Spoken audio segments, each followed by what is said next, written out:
오늘의 말씀 본문은 마가복음 4장 1절에서 9절입니다. 예수님께서 다시 호숫가에서 가르치시기 시작하셨습니다. 수많은 사람들이 예수님 주위로 모여들어서 예수님께서는 호수에서 배에 올라타 앉으셨습니다. 사람들은 호수 주변에 있었습니다. 예수님께서 비유를 통해 많은 것을 사람들에게 가르치셨습니다. 가르치는 중에 예수님께서 말씀하셨습니다. 들어라, 한 농부가 씨를 뿌리러 나갔다. 농부가 씨를 뿌리는데 어떤 씨는 길가에 떨어졌다.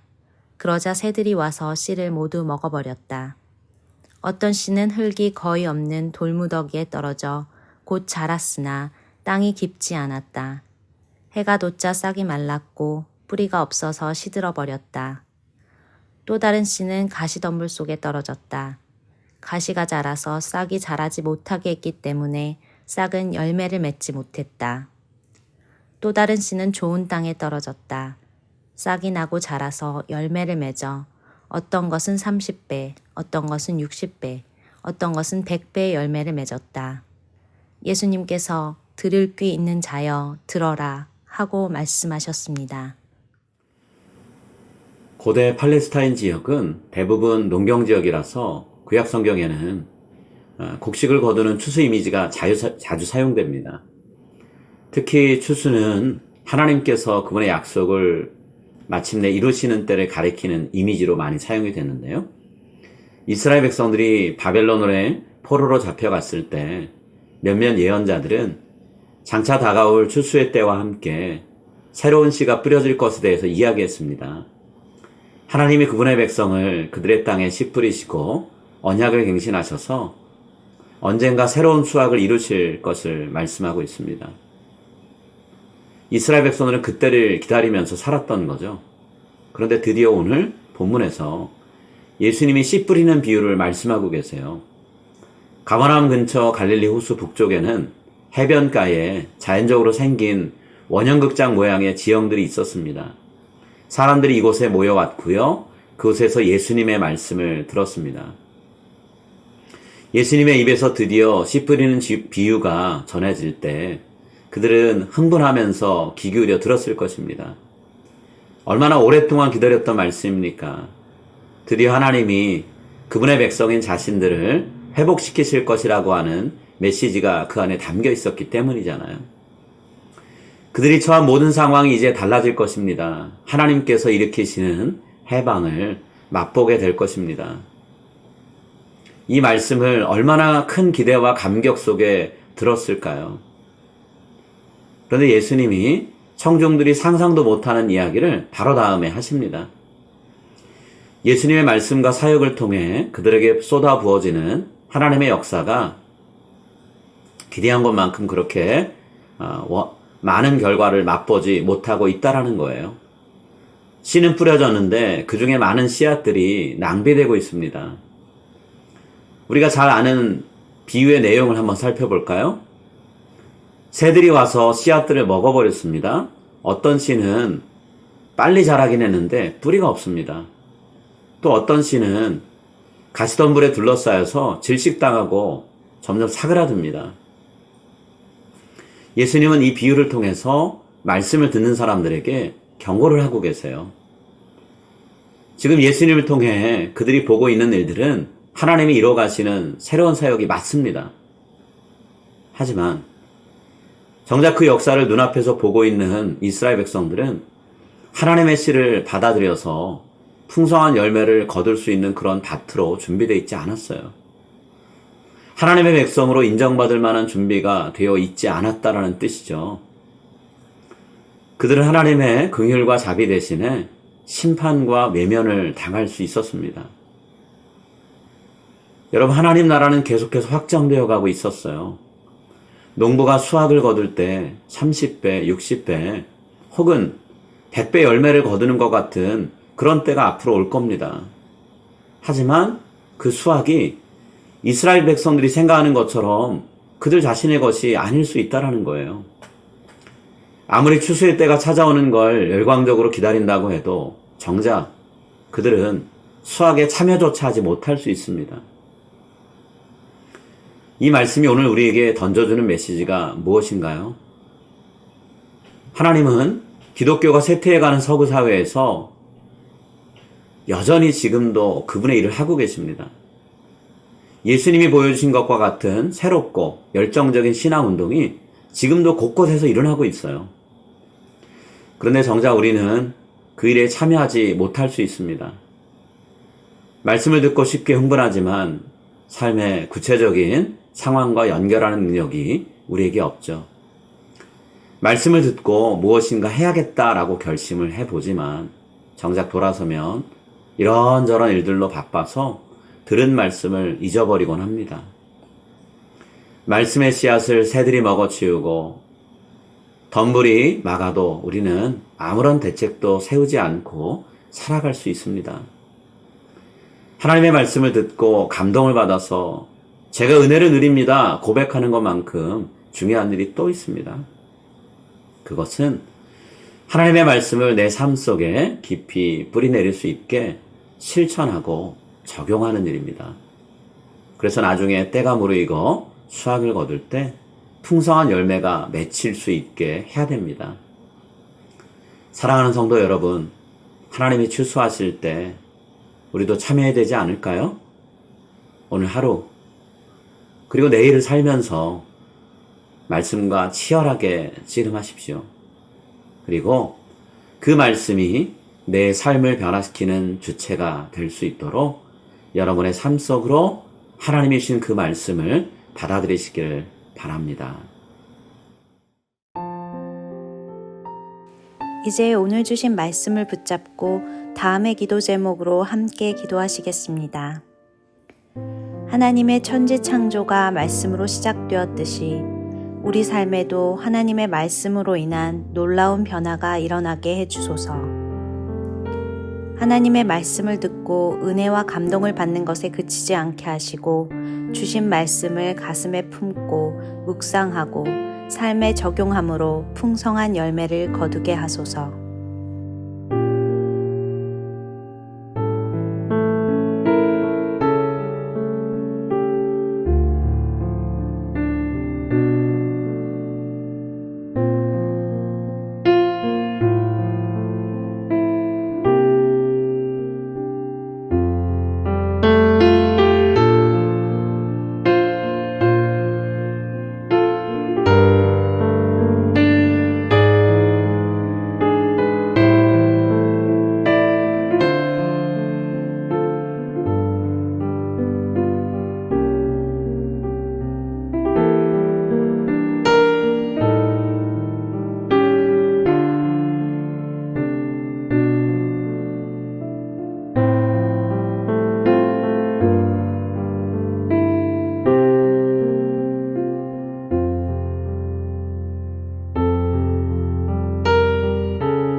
이제 오늘의 합심 기도 제목을 따라서 함께 기도하겠습니다.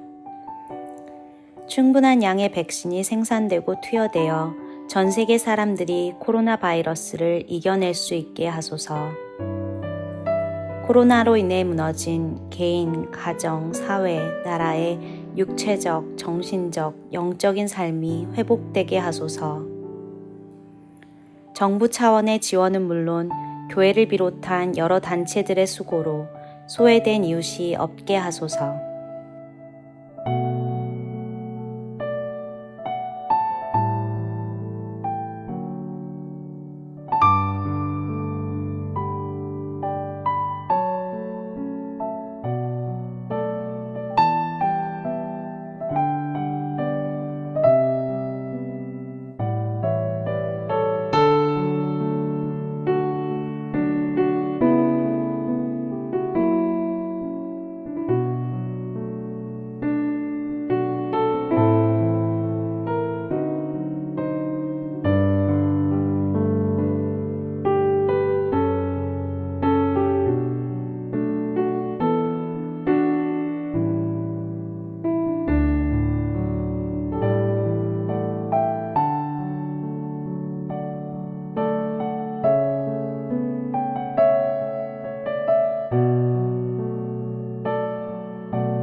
이제 다음 기도 제목을 놓고 함께 기도하겠습니다. 코로나가 한창 확산되는 중에도 힘을 다해 사역하시는 선교사님들의 건강과 사역을 지켜주소서. 우리 교회를 비롯한 모든 교회들이 재정적 어려움 가운데서 힘을 다해 선교에 동역하게 해주소서. 배고픔에 시달리는 교회 주변 이웃들을 돕기 위해 시작된 푸드 드라이브를 꾸준히 감당하게 하소서.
이제 다음 기도 제목을 놓고 함께 기도하겠습니다. 교육관 건축위원회 구성이 마무리되고 설계, 대출, 업체 선정, 공사 진행을 잘 감당하게 하소서. 한국과 미국을 비롯한 세계 여러 곳에 떨어져 사시는 부모님들의 건강과 믿음을 지켜주소서. 사순절 기간 동안 나 자신의 부족한 모습을 성령 하나님의 풍성한 은혜로 채우게 하소서.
이제 자신과 가정을 위한 기도 제목을 놓고 함께 기도하겠습니다.